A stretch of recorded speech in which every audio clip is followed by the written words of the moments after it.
Emma inherited an antique clock from her late grandmother, a grand, towering timepiece with intricate carvings. From the moment it was brought into her home, strange things began to happen. Every night at midnight, the clock's ticking grew louder, echoing through the house, drowning out every other sound. One night, as Emma lay awake, the clock's ticking became unbearable. She crept downstairs to stop it, but as she approached, she noticed something strange. The hands of the clock were frozen at 3 o'clock, yet the ticking continued, relentless and loud. When she leaned closer to examine it, the glass reflected a shadowy figure behind her. Startled, she spun around, but there was nothing there. The next night, she awoke to the sound of the clock again, but this time, the hands were spinning backward, grinding with a sinister creak. As she watched in horror, the ticking transformed into whispered words.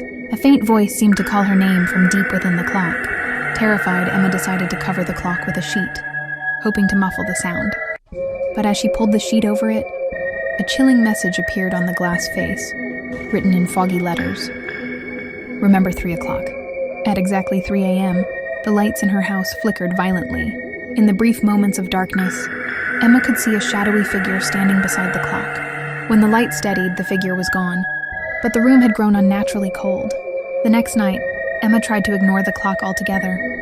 She stayed upstairs, determined not to look at it again. But at 3 a.m., a faint, eerie glow emanated from the living room. Peeking through the banister, she saw the clock glowing a sickly green, casting long shadows across the walls. Within the glow, Emma saw the image of a person hanging, their body swaying gently with the ticking of the clock.